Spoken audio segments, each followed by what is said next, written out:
When I was young and making money for the first time, I was not very good at handling my finances. Basically, what I was doing was making money just to turn around and to spend it almost immediately.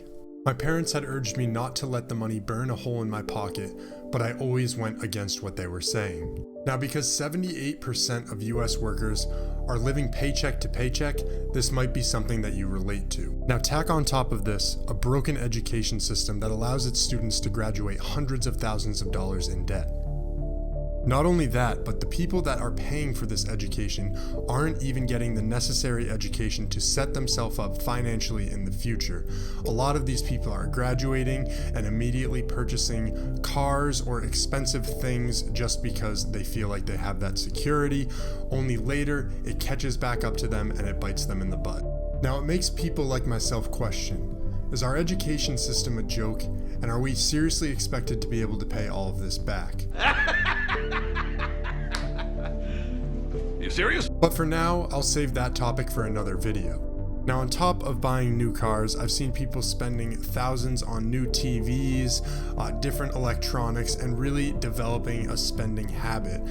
And what a lot of these people aren't realizing is just how far they're putting themselves into debt. At one point or another, these people need to put the pieces of the puzzle together and figure out a financial plan to get themselves on track. And that's exactly what I'm going to be talking about in this video today.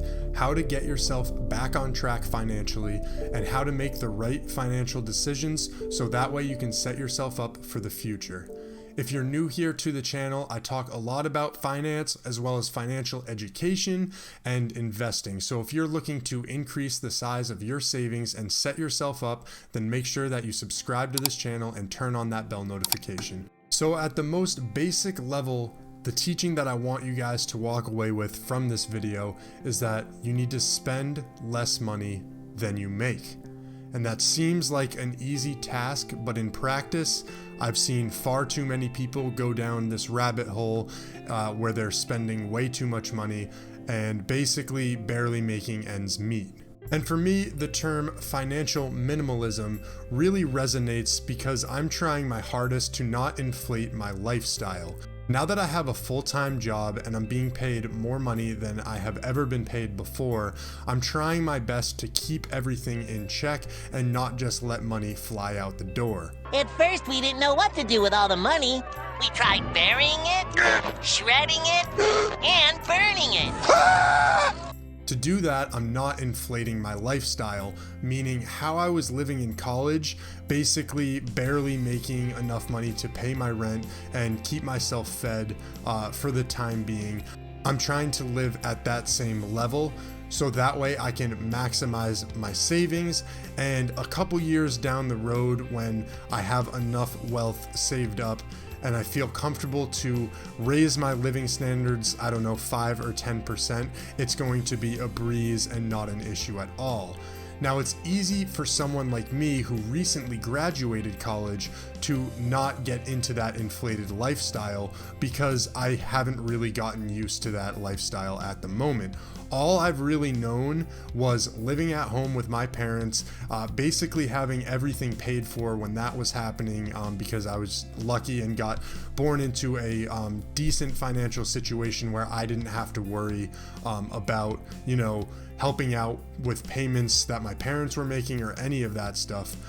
So I am blessed in that aspect, but now that I'm on my own making my own payments, I'm trying to keep it as minimal as possible.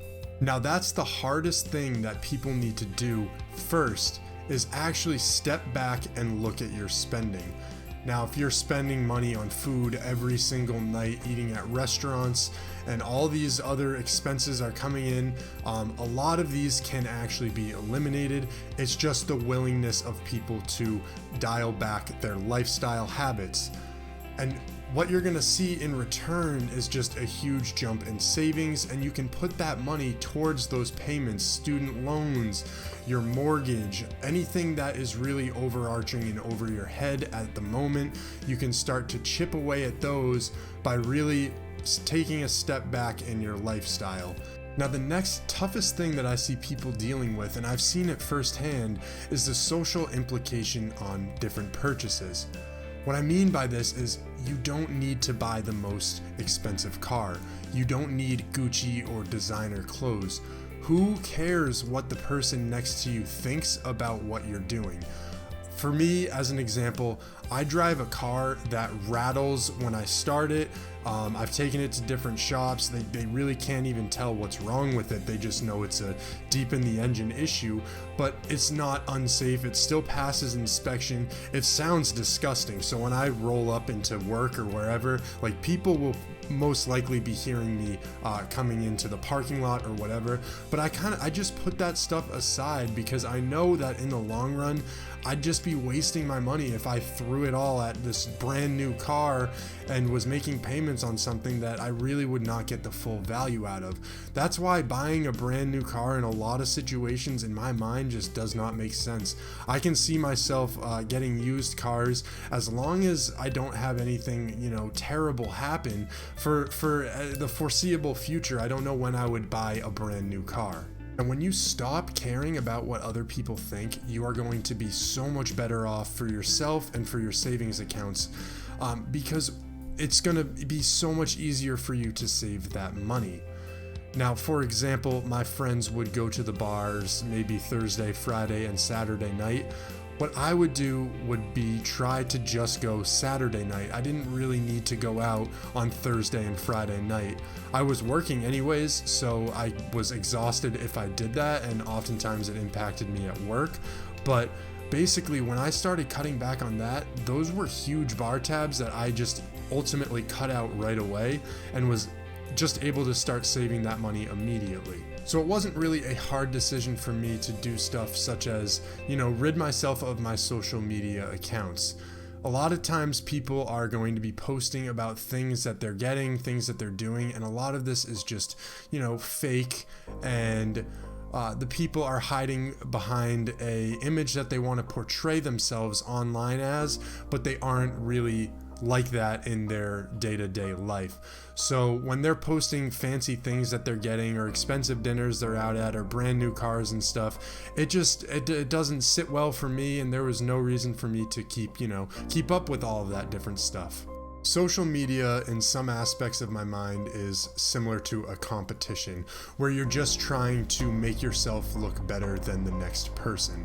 And that's where I start having issues with it. Now, I'm sure, and I know that there's multiple accounts that are the very opposite of this, and it's about finding the right group of people. But for the everyday user, I feel like this is mainly what you see. And so, again, it wasn't hard for me to just simply remove myself from those situations. Now, another important part to all of this is that you have to give to get. Meaning, you have to give up some things in order to get the return that you want. If you're just graduating college and your parents have the opportunity for you to live at home with them, where you're not going to have to pay as high as rent, oftentimes it's free, and they're going to give you meals and stuff. Sometimes there's situations where you need to swallow your pride and just go ahead and do those things. If you really want to get out of debt, then all of your focus and all of your spending needs to be focused on knocking down and chipping away at that debt. So that's just one way that you can do it. Other sacrifices that you can make are, just going out less. Instead of going on all these fancy dates, maybe think about how you're spending and come up with some better solutions. Have a beach day or go on a picnic rather than go to some fancy restaurant. Now, another thing that you really should just be aware of is all the different resources that help you get out of debt. Now, there's definitely a lot of free resources like the other videos on my account or other channels that talk about this financial situation. Or you can even spend a little bit of money on things such as books to help aid the process of your financial healing and well-being. But basically, you just need to know that if you look around, there are so many different opportunities for you to learn and for you to grow as a financially independent person. Now, the big takeaway is to spend less than you earn. And like I said before, that's easier said than done. But what you really need to do is set aside those social implications. They mean nothing in the long run.